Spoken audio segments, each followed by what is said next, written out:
Hi, Paul Slack is Good News Planet. I'm speaking with Bill Cheney. Hi, Bill. How are you? I'm good. And yourself? Okay, good. Chief Economist from John Hancock. And we also have Matthew Greenwald. Hi, Matthew. Hi. Market researcher who performed a study, the study in this case. Quarterly index report shows investors' sentiments up sharply in the first quarter of 2012. There's a website, johnhancock.com. And we're going to learn a little bit about some research that's been done. Maybe you learn a little bit about the economic situation that we're living in right now, and maybe some answers of things we can be doing. So, what are we talking about here? Well, John Hancock commissions this survey that Matt's company carries out for us each quarter. And as you mentioned in your intro, it shows investment sentiment was up quite sharply the last quarter.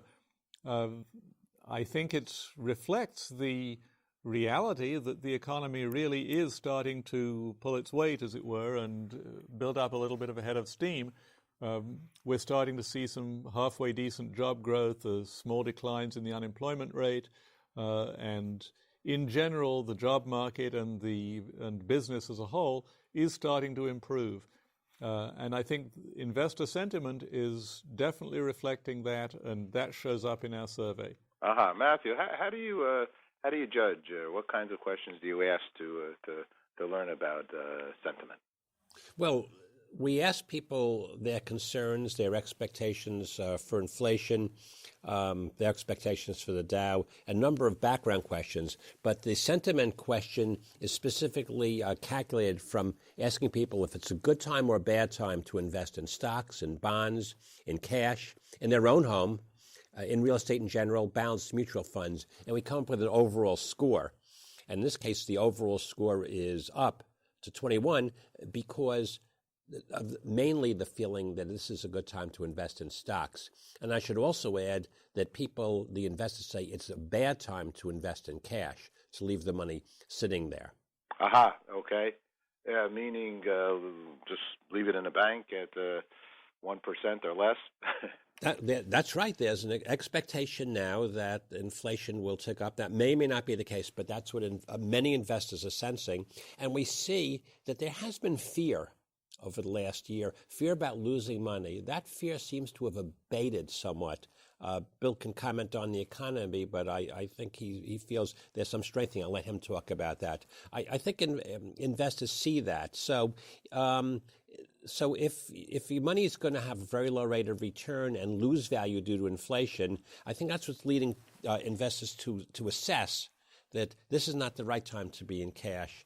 And also they're less fearful of a major decline and in the equity markets. And not that they're not concerned at all about that, because there's still some overhanging sense, especially from some people, that the market could go down. But I think that's abated to somewhat. So cash doesn't have the potential and has some risk. Investments in stocks have some risk, but high potential. All right, Bill, what is the state of our economy? Well, just pulling one more line out of the survey, which appealed to me, we saw a big drop in the number of people who think it's a good time to invest in gold. Since I regard gold as something which is kind of an investment for the truly paranoid, I think that's a nice reflection of the fact that the underlying reality does seem to be getting better. We had a halfway decent start to the year in 2010, 2011, and each time the economy kind of faltered. I wouldn't say stalled out. We didn't have another recession, but it fell back. And this time I think it really is different. I think we're seeing a lower level of layoffs in the job market. We're seeing more people quitting their jobs voluntarily to go find better ones. We're seeing a more consistent pace of job creation.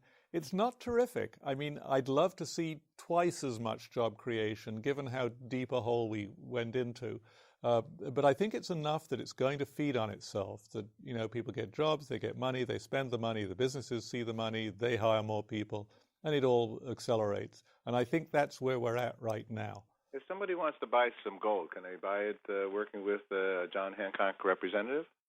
I don't know if we have any medium for buying gold. It certainly wouldn't be one of the things that I'd be recommending at this point in the cycle. But I'm sure there are exchange-traded funds and things like that where you could find a way to invest in gold. Well, what are like an investors right now? What are some of their priorities or concerns? What specifically are they? Well, in general, the objectives of investors seem pretty consistent over time. The leading objective is almost always saving for retirement, and if you're a retiree, preserving your income flow through retirement. After that, the list of priorities drops down to paying down debt and saving for college expenses and things like that. But most people are in the mode of saving for retirement, and that's where they're going. So most people, in principle, should be long-term investors, which I think, again, is consistent with this shift in the direction of thinking about equities. Uh-huh. How about if someone is getting a little nervous about that, or even has to tap into some of that retirement and say they're 60s or so? Yeah, equities are always something which are very dependent on your personal situation, your risk tolerance. And, there are ways of mitigating that risk, sort of preferred stock, dividend-paying stock, balanced mutual funds, annuities. And you need to get advice that is specific to your situation, and you need to assess very carefully, how much risk you can afford to take in your life. Both sort of really and emotionally. The classic question was, do you want to eat well or sleep well? I don't think it has to be quite that brutal, but you need to assess things as an individual. But overall, what's going on is, if the economy is really going to pick up speed the way I think it is, then it will be okay to take a little bit more risk, because the riskier investments will tend to pay off. No guarantees, of course. It's just a light at the end of the tunnel. It's not that we're out happy in the sunshine yet, but we do seem to be heading in the right direction. And I will suggest that people find a John Hancock representative to help them with that, because a financial advisor, they're at it every day. They're like the two gentlemen we have on the phone here. You're at it every day. You're thinking about it, and most people aren't. They're doing their own thing, right? It's good to have wise information. Yeah, you're absolutely right. I mean, we have our website, johnhancock.com. You can see the results of this survey, but you can also see a lot of information about financial products that could be the answer to your particular financial situation. Matthew, did you see any surprises since you've been doing this, or will continue to do this? Anything? I guess one of the things that struck me is there's more urgency now for people to save for retirement. And I think people are getting less defensive and starting to be a little more offensive, less worried about loss, and starting to think a little more about, maybe this is a time for me to shore up my savings, put more pressure on myself to save, and try to move forward and having the foundation for a financially secure retirement. So that's one of the things that struck me and I found interesting. All right. Sounds good. Well, you got a lot of good stuff. Last quick question then. Good news for each one of you. Matthew, what's good news for you? The best news for me is, I think there's a stronger feeling of optimism than we've seen in the last few John Hancock investor sentiment surveys. That sounds like good news. Okay, Bill, how about you? The best news for me is anything that reflects the better job market, and I think we're seeing more job security, less concern about unemployment, and I think that's real. Excellent. We love it. That's good news. Well, thank you for sharing it with us and our audience. And onward and upward, I think they say. Thanks for taking the time with us. Okay, guys. Thank you. Thanks. Bye-bye.